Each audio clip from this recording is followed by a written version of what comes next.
sir.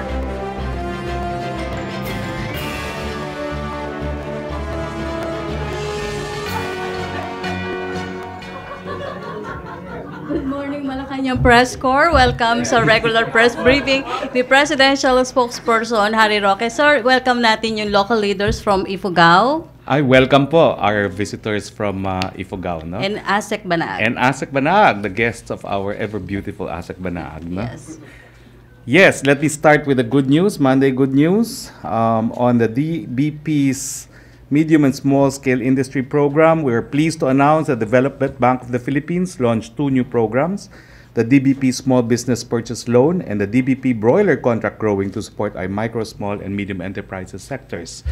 According to DBP, the Small Business Puhunan Loan Program provides permanent working capital from as low as 300,000 to as high as 1 million to MSMEs with existing accounts either with DBP or other banks. The Broiler Contract Growing Program under the DBP Sustainable Agribusiness Finance Corporation, on the other hand, facilitates the financing through faster loan processing of poultry broiler contract growing projects, encourage our contract growers to expand their businesses. No? Another good news, we're pleased to announce that the Philippine Fiber Industry Development Authority reported an increase of 16.4% on the abaca shipment export revenues, which amounted to $59.832 million in the period January to May 2017, compared from the same period in 2016. The PhilFIDA also recorded an increase in the total volume of abaca pulp export by 12.5%, reaching 9,654 metric tons in January to May 2017, compared to 8,577 metric tons in 2016. In addition, the total abaca fiber export grew by 33% with 7,077.75 metric tons during the 5-month period, compared from 5,311.25 metric tons in the previous year. Now, let me make a clarification.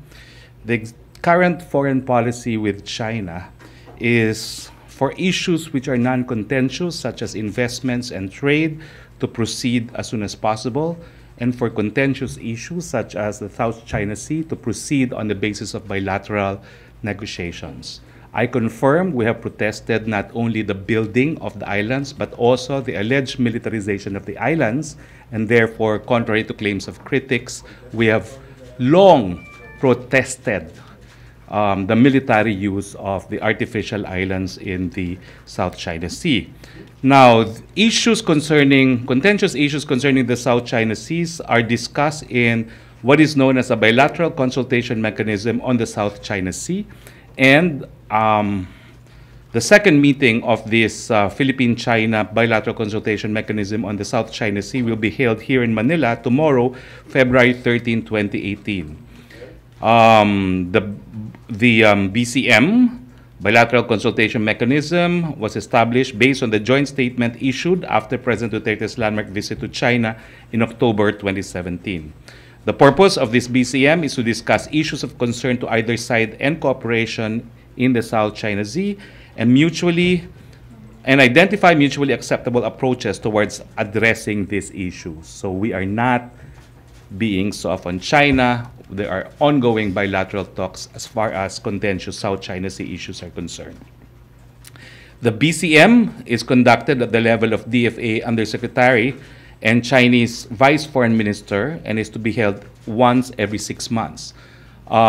We were busy last December and hence it was postponed for this month of February. The Chinese delegation will be led by Vice Foreign Minister Kong Suan Yu, while the Philippine delegation will be led by DFA and the Secretary for Policy, Enrique Manalo. Now, let me announce too that the Executive Secretary has formally informed Mr. Jose Gabriel M. Lavinia Pompi, as well as Mr. Amado D. Valdez, that their term of office, both of which expired 30 June 2017 as commissioners of the SSS, will not be renewed. The appointments of Mr. Jose Gabriel M. Lavinia Pompi and Mr. Amado D. Valdez as commissioners of SSS will not be renewed when they expire on 30 June 2017. No reason given. Yes. Well, anyway, it's expiration of term and no renewal. Now, on Kuwait, we are also pleased to announce that around 400 repatriated Filipinos from Kuwait arrived in Manila this morning. They belong to the first batch of Filipinos who have been allowed to leave after applying for amnesty in Kuwait. They include kababayans who have overstayed or escaped from their employers.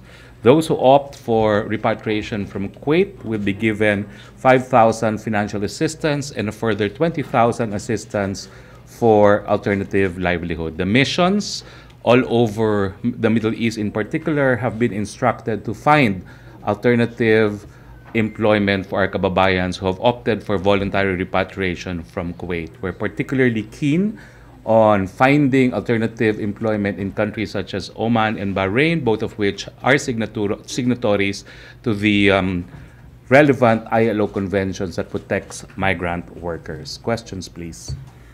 Questions? Joseph Morong.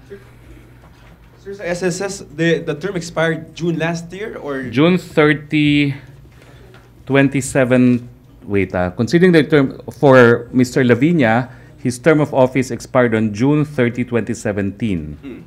And because you have been serving in the SSC in a holdover capacity, may we inform you that upon instructions of the President, your service in the SSC is hereby discontinued effective immediately. Now, for Mado Valdez, the same thing.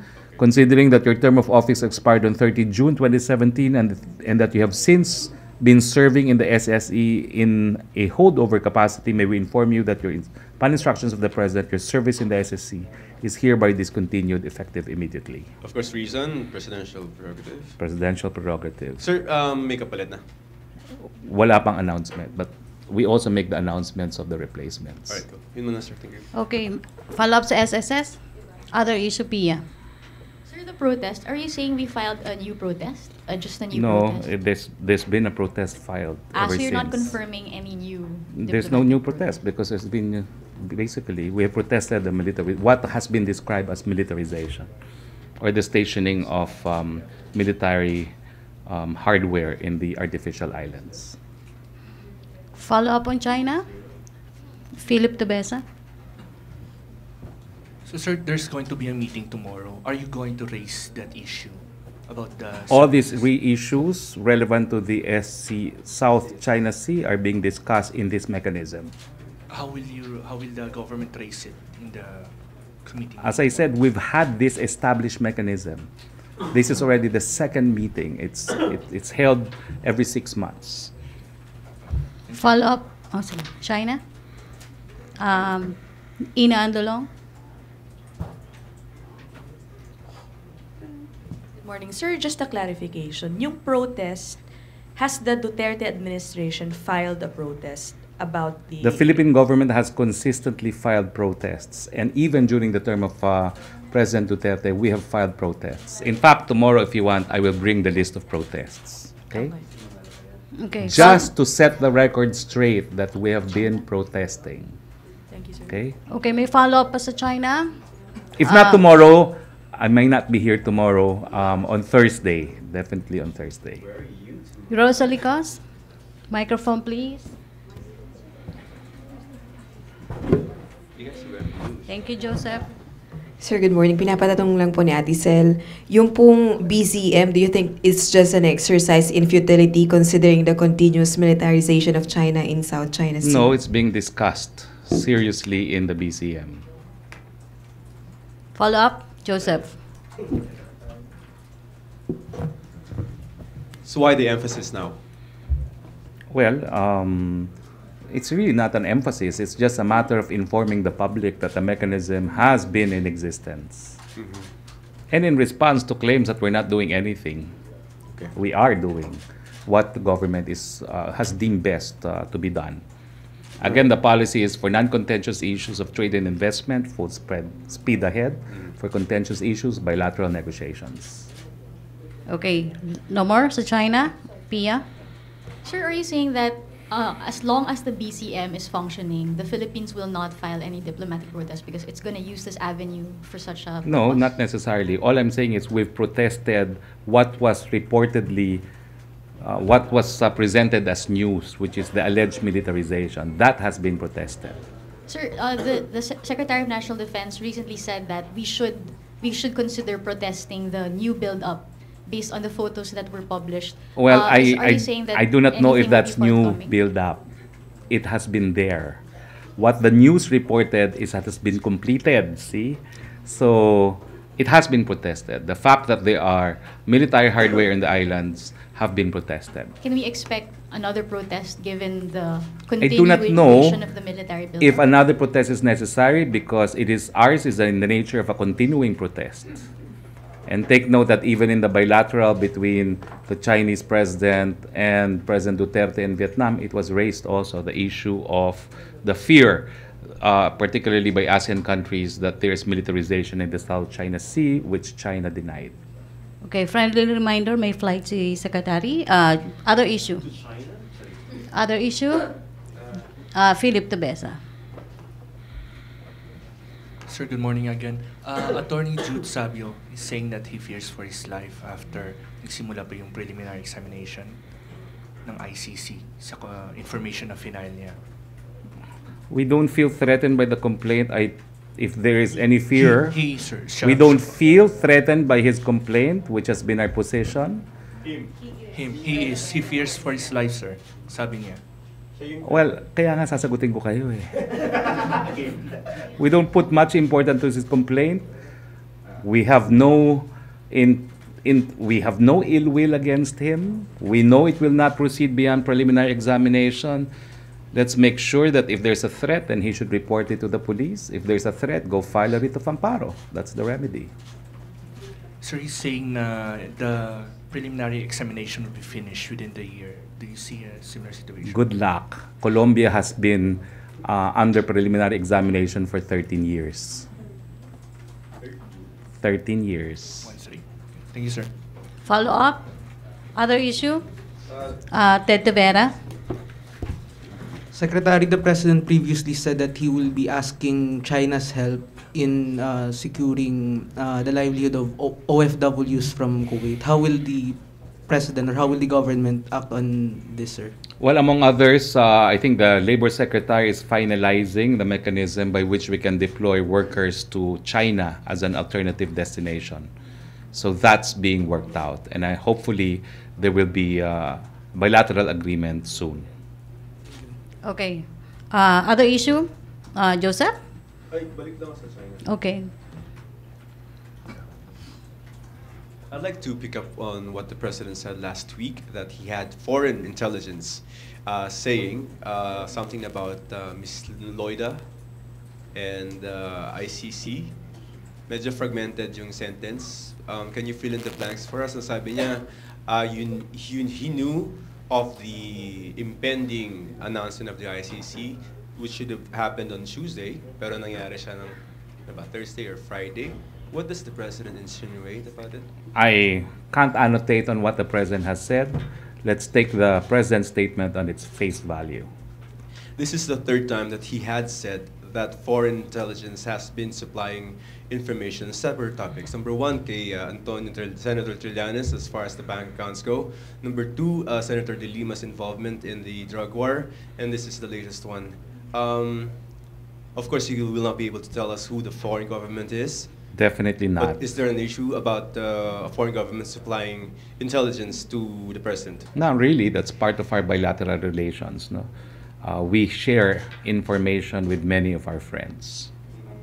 But this is curious because this alleged foreign government is only, well, at least that's what the president announced, supplying information with regard to opposition figures. Again, I wish I were privy to the information, but I'm sure it's only given to the president. But how do we? Some say, is it true that how do we prove, aside from the president announcing it, how do we prove that such exists? I have no basis to doubt the president's words. Okay. Okay, thank you. Thank you. Last question, Vivian. Microphone, please. Sir, just 2 points. On the total deployment ban Yes. on OFWs in Kuwait, does it cover all jobs or just for domestic workers? And how is the palace, what is the palace's response to the family of the Pinay found in a freezer asking for justice? And on the NFA, the order to, or the palace's decision to allow the importation of rice for NFA, some groups are saying that it is detrimental to local farmers. Let me address the last point first. We don't know the decision yet because my last conversation with Secretary Ibasco, who will himself have his own press conference, is that he has yet to confirm the verbal order of the President authorizing the standby importation of 250,000 metric tons. No? His earlier position is that this is no longer necessary because there's 325 importation arriving within the month because of the minimum access volume, no? MAV. So Secretary Ibasco, I'm sure, will announce whether or not he has confirmed that there will be a further 250,000 metric ton importation in his press conference in a few minutes. No? Now, on the total ban, well, I'm made to understand that the ban is for all deployment of workers to Kuwait. As to the need for justice, we will hold Kuwait responsible under the concept of state responsibility. Kuwait, under international law, has a legal obligation to provide legal redress for the victims, Filipino victims of these horrendous crimes in Kuwait. And of course, if Kuwait fails in this regard, then it will incur international responsibility for an internationally wrongful act. Okay, sorry sir. Last question, Ina. Go ahead. Sir, dun po sa question ni Joseph, follow-up lang. Did the President admit to listening to illegally wiretapped conversations? No, he did not. In saying that, kasi sabi niya, merong binibigay and he knew about the conversation. No, he did not. What I heard him say is that intelligence reports given to him. So it doesn't mean that he was privy to intercepted phone conversations. But sometime in September last year, sir, his quote was, "They're tapped." Patungkol naman po doon sa Mayor Mabilog, Jed Mabilog, I believe. And, Again, I will reiterate narco-politicians. what he said. No, he was given intelligence by foreign countries. That's all I can confirm. Thank you, sir. Okay, sir. Sorry, isa lang daw. So yung sa Kuwait, yung ban is for new hires, no? Wala na tayong bagong papupuntahin. Tama? Yes, that is, I But do we understand. expect parang retaliation from, hopefully not, no? May mga existing contracts in Kuwait who might feel strongly, or Kuwaitis who might feel strongly against this policy of the administration, such that they baka ibunton dun sa mga existing contracts ng mga tao natin doon. Let's just say that the President is very carefully weighing our options as far as Kuwait is concerned. What I do know is that the conversation that happened before the announcement of the total ban included other agenda, no? But right now, I'd rather desist from announcing it while the President has yet to make a formal announcement. Nag-firm up na ba sir yung schedule sa Kuwait? I do not even know if that will push through. Oh, why? I do not know. That's under consideration now. All right, cool. Okay, thank you, Joseph. Thank you, Malacañang Press Corps. Thank you, Presidential Spokesperson Harry Roque. Thank you.